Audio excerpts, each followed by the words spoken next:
So why talk about personal finance here? Well, CrossFit Dynamo is built on community, right? It's a community of wellness-minded individuals and families. And what we have here is the wellness wheel. You'll see different iterations of this if you see online.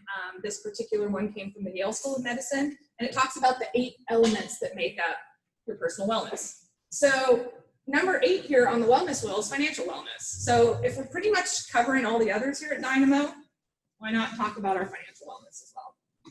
You might want to know, what's a financial coach? What is that? What isn't it? Not quite sure. So a financial coach is someone who helps you build strong financial habits. It's someone who listens to you. It's someone who helps educate and instills hope in their clients. And it's someone who will guide you and provide accountability along the journey. It's a coach, right? It's like a fitness coach, just with your money. So I help people tackle their money issues with dignity and integrity. What a financial coach isn't. I do not sell any financial instruments. I don't sell insurance. I don't sell investments or funds. I'm not making any kind of money doing anything like that. So I have no skin in that game. I don't ever provide transactional advice, or I never would tell you what to do with your money.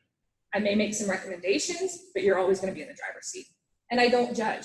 We've all made money mistakes or poor choices in the past. I just fessed up to some of mine. No one's here to judge. It's about what you do starting today and going forward. So our friend COVID-19 here, he looks cute, he's not. What has this taught us? I think what it's taught a lot of people is that income from your employer is not guaranteed. Don't let that be the only thing you rely on. The most financially stable companies have multiple revenue streams, and the most financially stable households have multiple sources of income or a good reserve of savings. Build a solid emergency fund. You might say, how much? It's however much you need to feel safe and secure is the real answer.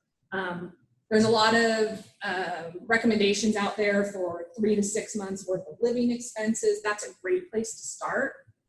But the fact of the matter is, if that's not enough to make you feel safe, then you need to have more saved up. I'm pretty conservative. 3 to 6 months, that's not enough for me. Look how long we've been in the COVID mess. We're already past 3 months. We're in that 3 to 6 month range. So I found this interesting. This is a 2020 Personal Finance Index stat talking about financial literacy. And down here is the scale of your financial literacy from high to low. And it talks about where you are on the scale. People with high financial literacy have a 77% chance of being able to come up with $2,000 if they had an unexpected emergency within the next 30 days. People with low financial literacy, only a 21% chance. So the more you know, knowledge is power, right? The more you know, you're gonna have a better chance of dealing with a financial shock. And a financial shock is what the country and all of us have just experienced, right? Think back to a time in your life when you experienced a crisis.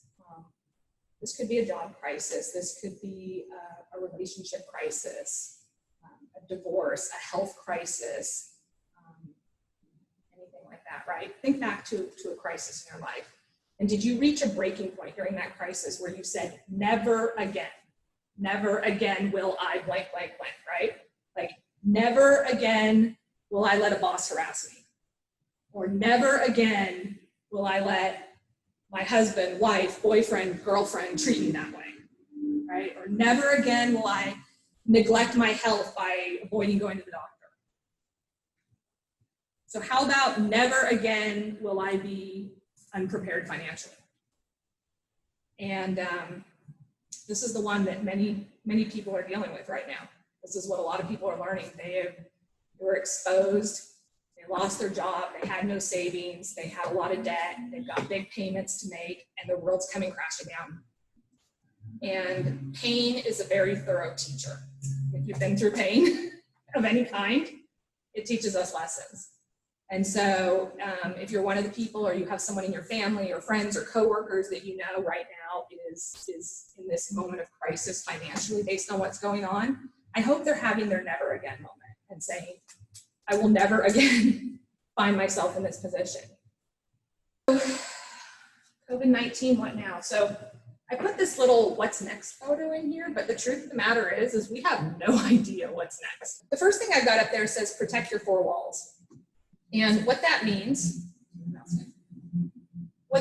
is if you're in a crisis situation, the first thing you've got to do is protect your 4 walls. walls. That is your shelter, your home, your utilities to keep that home water and electricity, right? Heat and cool, food for you and your family, and transportation to hopefully get you to an income producing place like your job, right? Or to the hospital or whatever you need. Those are really the 4 things you focus on. If you are in an absolute crisis, that's what you got to work on. That's all you can focus on, and that's okay. Don't even worry about the next things down the list. Focus on that until you're out of crisis mode. Number 2, if you're not in crisis mode, stay calm and stay the course. Do not throw away all of your long-term financial goals just because of panic and emotion. But does anybody know their net worth off the top of their head? So your net worth is a very, very simple equation. It's what you own minus what you owe, right? It's what you own minus what you owe, that's your net worth. And why is this important? So knowing your net worth is key. So many people focus on increasing their income, or they're going after a bigger salary or a raise or a new job that pays more. And that's great. Your income is your biggest wealth building tool, but it's about increasing your net worth. Because think about it. You could go get a job paying double what you make today, but if you spend it all, are you really increasing your position at all? So it's less about how much you make and what you do with it. And knowing your net worth is the key to tracking that. You might want to know, well, what's the winning formula? Is there like a magic pill, a magic formula? Well, of course there's not. But you know, if I want to break it down really simply, I'm going to use a football analogy here. So 2 things you need to win at football, right? And at personal finance. You need a good offense and a good defense. This is the equivalent of earning a really healthy salary and then spending it all, right? You need defense in your personal financial plan, because if you spend more than you earn, like the Falcons did, you put yourself deeper and deeper into debt, and you're going to certainly lose the game. So why do we need to budget? So budgets are nothing if not a statement of priorities. So, you know, people think budgets are limiting, but if you really look at it, a budget doesn't limit your freedom. It gives you the freedom to spend your money on the things that you value. And you're telling your money where to go. You don't wonder where it went. You're saying, this is what I value, and this is what I want to spend my money on. It's not a punishment. It's actually a form of self-love. You know, you're kind of sitting there saying, hey, I earn this money. I value this thing over here, whether it's an experience or a new car or whatever it is. And I have the freedom to spend it on that because that's what I value, and I put it in my budget. Does anybody know their retirement number?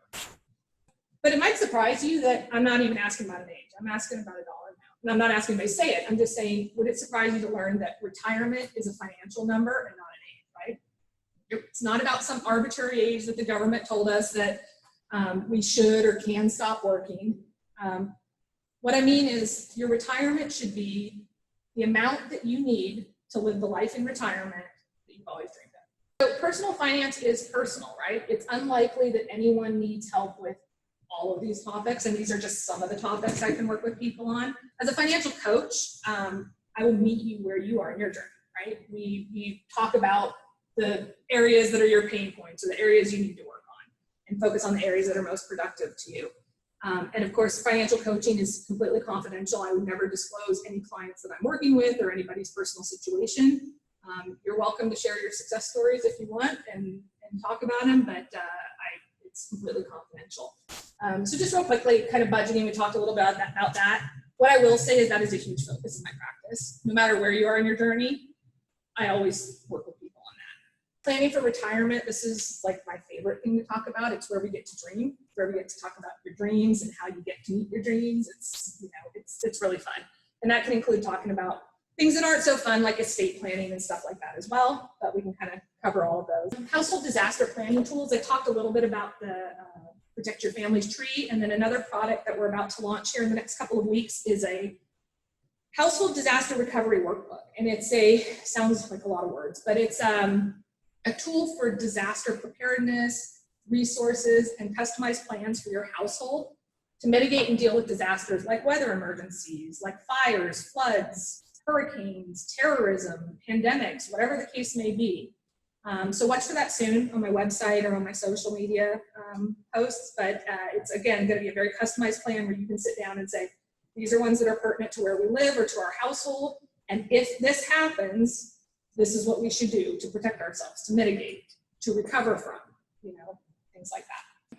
If you're looking for a personalized plan, financial coaching is for you. Again, I educate, I help you plan for your money in your future, and I hold you accountable. So, At your phones, follow me please on Facebook, Instagram, LinkedIn. I'm very active on Facebook and Instagram. I post daily. I post personal finance tips, tools, motivation. I post funny memes, Julio. Invite your family and friends, coworkers to follow me too. I do put a lot of free stuff out there that can help motivate you,